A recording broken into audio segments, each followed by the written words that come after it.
ઝઘડા જીઆરડીસીમાં લારી ગલ્લા મૂકીને પેટીયું રળતા વેપારીઓ સામે નોટિફાઈડ ઓથોરિટી દ્વારા દબાણ હટાવવાની ઝુંબેશ હાથ ધરવામાં આવી હતી। જોકે સાંસદ મનસુખ વસાવા આ અંગે તંત્રને રજૂઆત કરીને કાર્યવાહી અટકાવી દીધી હતી। ભરૂચ જિલ્લાના ઝઘડિયા જીઆરડીસીમાં નોટિફાઈડ એરિયા ઓથોરિટી દ્વારા લારી ગલ્લાના દબાણો હટાવવા માટેની કાર્યવાહી શરૂ કરવામાં આવી હતી અને આ અંગે દબાણકર્તાઓને દબાણ હટાવવા માટે નોટિસ પાઠવીને દબાણ દૂર કરવા માટે જાણ કરવામાં આવી હતી। જોકે વિધવા અને જરૂરિયાત મહિલાઓ સામે રોજગારીનો પ્રશ્ન ઉદ્ભવતા આ અંગેની જાણ સાંસદ મનસુખ વસાવાને કરવામાં આવતા તેઓ તાબડતોબ ઝઘડિયા જીઆરડીસી ખાતે દોડી આવ્યા હતા અને નોટિફાઈડ સહિતના તંત્રને દબાણ હટાવવાની કાર્યવાહી અટકાવી દેવા માટે રજૂઆત કરી હતી અને સાંસદની રજૂઆતને તંત્રએ માન્ય રાખીને દબાણો હટાવવાની કાર્યવાહીને મુલતવી રાખી હતી, જેના કારણે લારી અને ગલ્લા ધારકોએ સાંસદ મનસુખ વસાવા તેમજ સ્થાનિક આગેવાન દિલીપ વસાવા સહિતના લોકોનો આભાર વ્યક્ત કર્યો હતો। આ ઘટના સમયે સ્થાનિક આગેવાનો સરલાબેન વસાવા, દિલીપ વસાવા સહિતના આગેવાનો પણ દોડી આવ્યા હતા। જ્યારે સ્થાનિક આગેવાન સરલા વસાવાએ જીઆરડીસીમાં કાર્યરત ઉદ્યોગો સામે પ્રદૂષણ મુદ્દે આક્ષેપ કર્યા હતા અને રોજગારી પણ સ્થાનિકોને મળતી ન હોવાના આક્ષેપો પણ કર્યા હતા। જીઆરડીસીના સત્તાધીશો દ્વારા ગાંધીનગરના હુકમ પ્રમાણે લારી ગલ્લા હટાવવા માટે આજે આવવાના હતા, પરંતુ આસપાસના આગેવાને અમે બધા નિર્ણય કર્યો કે આપણે પણ જવાનું અને લારી ગલ્લાવાળાના સમર્થનમાં આપણે જવાનું ને એના કારણે આ લોકોએ કાર્યક્રમ મુલતવી રાખ્યો છે। પરંતુ મુલતવી રાખ્યો છે પણ ફરી પણ પાછા આ લોકો ક્યારેક ક્યારેક આવશે, તો આ લોકોને બધા જ લોકો સાથે ઉપસ્થિત રહ્યા। બધાને મેં અપીલ કરી કે બધા આપણે તમે લારી ગલ્લામાં પણ સંગઠિત રહો અને આસપાસના લોકોને પણ મેં કીધું આપણે બધાએ પણ સંગઠિત થવું પડશે કે આ જીઆરડીસીની અંદર જે ઉદ્યોગો આવે છે પહેલાં સ્થાનિક લોકોને રોજગારી આપો, પછી બીજા નિર્ણય લો।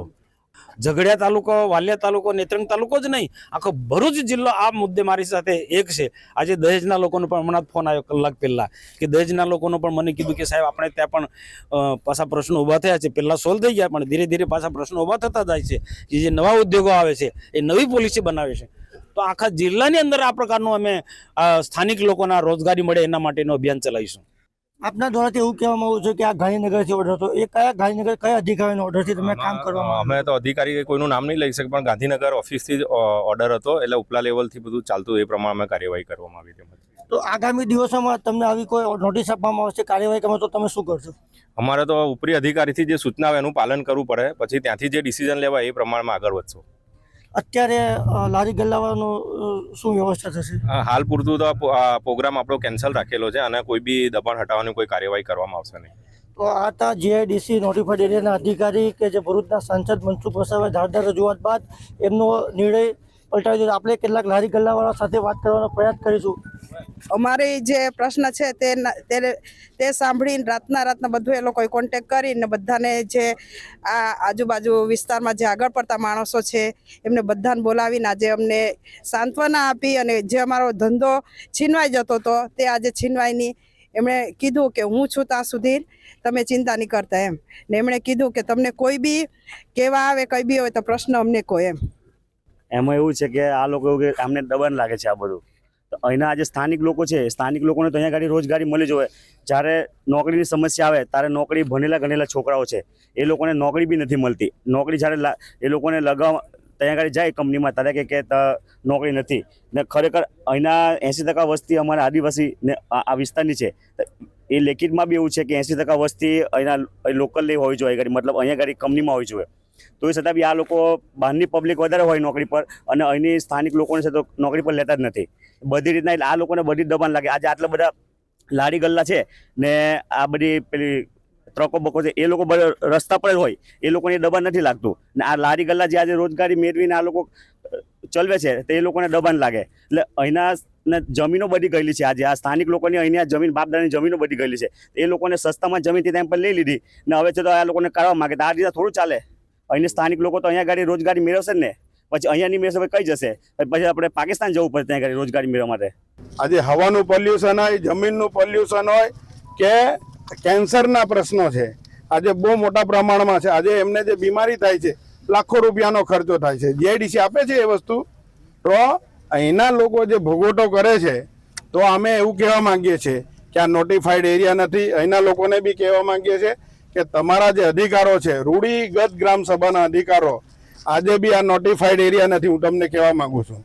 તો સમગ્ર અહીંના લોકોએ આ કોઈ નેતાઓ કે આગેવાનો આવીને ને અહીંયા જે વાતો કરે છે, આજે માનો કે આપણા સાંસદ શ્રી ભરૂચના આવ્યા હતા ને લોકોને આશ્વાસન આપી ગયા, ઉપર ઉદ્યોગ ભવનમાં બી વાત કરી, તો સરકાર તો એમની જ છે, તો એ તો સવાલ જ નથી. આજે હું એમને બી કહેવા માંગુ છું કે આ લોકોને પરમનન્ટ સોલ્યુશન આવે એ જાતની વ્યવસ્થા આ જીઆઈડીસી અને ઉદ્યોગોએ, આ સરકારોએ કરવી જોઈએ. કેમ કે અધિકારીનો રાજ છે એવું માની લેવાય.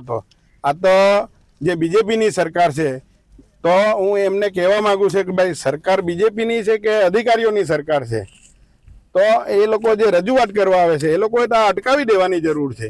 આ ગરીબ લોકો છે, એમને કેવી રીતે જીવડાવશો? તો આ ઉદ્યોગોને બી કહેવા માંગીએ છીએ કે અહીંના લોકોને, સ્થાનિકને રોજીરોટી આપવાનો જે તમારો નિયમ છે એ રીતે તમે કરો, નહીં તો આદિવાસીઓ મોટા પ્રમાણમાં આંદોલન કરશે ને કોઈ બી ભોગે આ જે લારી ગલ્લાવાળા છે ને જે જીવન જીવે છે એમને કદી બી અહીંથી લારી ગલ્લા હટાવી નહીં દેવાય. ને જો હટાવવામાં આવશે તો સમગ્ર વિસ્તારના લોકો, સમગ્ર આદિવાસીઓ અહીંયા આવીને આંદોલન કરશે અને એમને ન્યાય અપાવશે.